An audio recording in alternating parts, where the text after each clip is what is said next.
ദൈവനാമത്തിന് മഹത്വമുണ്ടാകട്ടെ. പ്രിയ സഹോദരങ്ങളെ, ഇന്ന് നമ്മൾ സംസാരിക്കാൻ പോകുന്നത് നമ്മുടെയൊക്കെ ചുറ്റും നമ്മൾ കാണുന്ന, സ്വന്തം കുടുംബത്തിൽ നമ്മൾ അനുഭവിക്കുന്ന വളരെ ഗൗരവമുള്ള ഒരു വിഷയത്തെക്കുറിച്ചാണ്. ചില വീടുകൾ നിങ്ങൾ ശ്രദ്ധിച്ചിട്ടുണ്ടോ? എത്രയൊക്കെ കഷ്ടപ്പെട്ടിട്ടും അവർക്ക് കടബാധ്യതകൾ തീരില്ല.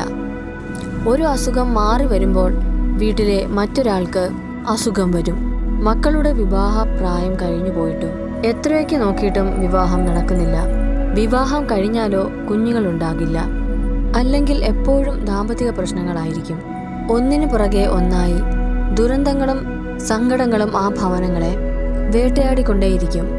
ഇത് കാണുമ്പോൾ നമ്മൾ ചോദിക്കും, ദൈവമേ, ഞങ്ങൾ മുടങ്ങാതെ പള്ളിയിൽ പോകുന്നവരല്ലേ? ഞങ്ങൾ ആർക്കും ഒരു ദ്രോഹവും ചെയ്തിട്ടില്ലല്ലോ. പിന്നെ എന്തുകൊണ്ടാണ് എൻ്റെ കുടുംബത്തിൽ മാത്രം ഇത്രമാത്രം തടസ്സങ്ങളും ദുരന്തങ്ങളും വിട്ടുമാറാത്തത്? പ്രിയ സഹോദരങ്ങളെ, ബൈബിളിൻ്റെ വെളിച്ചത്തിൽ ഇതിന് വലിയൊരു ഉത്തരമുണ്ട്. ഇതിനെ പറയുന്ന പേരാണ് തലമുറ ശാപം. നിങ്ങളുടെ മുൻ തലമുറകളിൽ സംഭവിച്ച ചില കാര്യങ്ങൾ ഇന്നും നിങ്ങളുടെ രക്തത്തിലൂടെ നിങ്ങളെ വേട്ടയാടുന്നുണ്ടാകാം. എന്നാൽ സങ്കടപ്പെടേണ്ട. ഈ ലോകത്തിലെ ഏത് വലിയ തലമുറ ശാപത്തെയും തകർക്കാൻ ശക്തിയുള്ള ഒരു വലിയ ആയുധം ഈശോ നമുക്ക് തന്നിട്ടുണ്ട്. അതാണ് വിശുദ്ധ കുർബാന.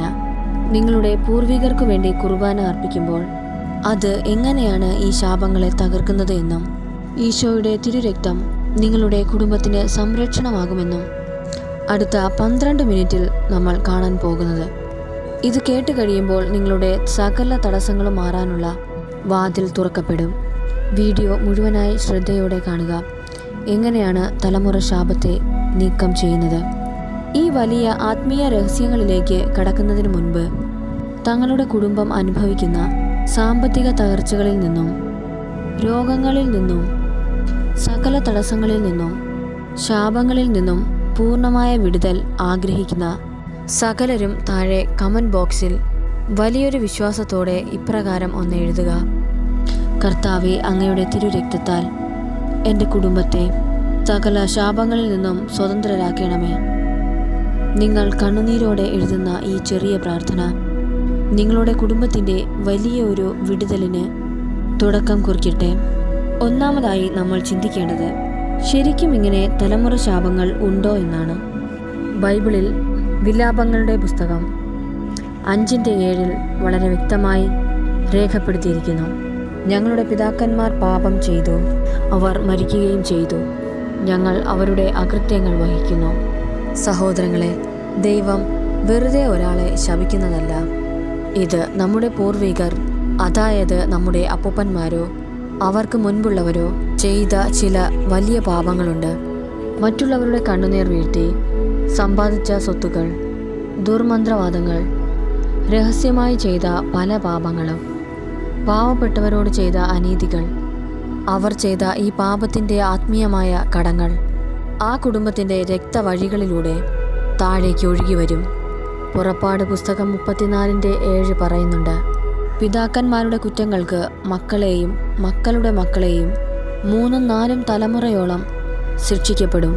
നിങ്ങളുടെ പൂർവികർക്ക് ലഭിക്കാത്ത സമാധാനവും അവർ അനുഭവിക്കുന്ന ആത്മീയ ദാരിദ്ര്യവും നിങ്ങളിലൂടെയാണ് പുറത്തേക്ക് വരുന്നത്. നിങ്ങളുടെ മക്കൾക്ക് നല്ലൊരു ആലോചന വരുമ്പോൾ മുടങ്ങിപ്പോകുന്നത് ഇതുകൊണ്ടാകാം. ഒരുപാട് പണം കിട്ടിയാലും അത് ആശുപത്രിയിൽ മറ്റും ചിലവായി പോകുന്നത് ഇതുകൊണ്ടാകാം. ആ കുടുംബത്തിൻ്റെ വേരുകളിൽ ഒരു ശാപം ഒളിഞ്ഞിരിക്കുന്നുണ്ടാകാം. എന്നാൽ ഈ ശാപത്തെ എന്നേക്കുമായി തകർക്കാൻ നമ്മൾ എന്ത് ചെയ്യണം? ഇവിടെയാണ് നമ്മൾ രണ്ടാമത്തെ വലിയ സത്യം തിരിച്ചറിയേണ്ടത്. നിങ്ങളുടെ പൂർവികരുടെ രക്തത്തിലൂടെ താഴേക്ക് വരുന്ന ശാപത്തെ തകർക്കണമെങ്കിൽ അതിനേക്കാൾ ശക്തിയുള്ള മറ്റൊരു രക്തം നിങ്ങളുടെ കുടുംബത്തിലേക്ക് ഒഴുകണം. അതാണ് യേശുക്രിസ്തുവിൻ്റെ തിരുരക്തം. 1 പത്രോസ് 1:18 മുതലുള്ള വാക്യങ്ങൾ: പിതാക്കന്മാരിൽ നിന്ന് നിങ്ങൾക്ക് ലഭിച്ച വ്യർത്ഥമായ ജീവിത രീതിയിൽ നിന്ന് നിങ്ങൾ വീണ്ടെടുക്കപ്പെട്ടത് നശ്വരമായ വെള്ളിയോ സ്വർണമോ കൊണ്ടല്ല എന്ന് നിങ്ങൾ അറിയുന്നുവല്ലോ. കറയോ കളങ്കമോ ഇല്ലാത്ത കുഞ്ഞാടിൻ്റേതുപോലുള്ള ക്രിസ്തുവിൻ്റെ അമൂല്യ രക്തം കൊണ്ടത്രേ. സഹോദരങ്ങളെ, നിങ്ങളുടെ പിതാക്കന്മാരിൽ നിന്ന് നിങ്ങൾക്ക് ലഭിച്ച ആ ശാപഗ്രസ്തമായ ജീവിതത്തിൽ നിന്ന് നിങ്ങളെ വീണ്ടെടുക്കാൻ കഴിയുന്നത് നശ്വരമായ വെള്ളിയോ സ്വർണമോ കൊണ്ടല്ല, മറിച്ച് ക്രിസ്തുവിൻ്റെ അമൂല്യ രക്തം കൊണ്ടാണ് എന്നുള്ള സത്യം നിങ്ങൾ മനസ്സിലാക്കുക. നിങ്ങൾ ചോദിക്കും, എങ്ങനെയാണ് ഈശോയുടെ രക്തം എൻ്റെ ജീവിതത്തിലേക്ക് കൊണ്ടുവരിക എന്ന്. അവിടെയാണ് വിശുദ്ധ കുർബാന വലിയൊരു അത്ഭുതമായി മാറുന്നത്. വചനം ഗലാത്യ 3:13. ക്രിസ്തു നമ്മെ പ്രതി ശപിക്കപ്പെട്ടവനായി തീർന്നുകൊണ്ട് നിയമത്തിൻ്റെ ശാപത്തിൽ നിന്ന് നമ്മെ രക്ഷിച്ചു. കാൽവരി മലയിൽ ഈശോ ചിന്തിയ ആ രക്തം മുഴുവൻ അൾത്താരയിലെ കാസയിൽ നമുക്കായി ഒരുക്കി വച്ചിട്ടുണ്ട്. വിശുദ്ധ കുർബാനയിലൂടെ നിങ്ങൾ ഈശോയുടെ രക്തം സ്വീകരിക്കുമ്പോൾ നിങ്ങളുടെ കുടുംബത്തിൻ്റെ തലമുറകളായി കിടക്കുന്ന ശാപത്തിൻ്റെ ചങ്ങലകൾ എന്നേക്കുമായി പൊട്ടിത്തകരുകയാണ്.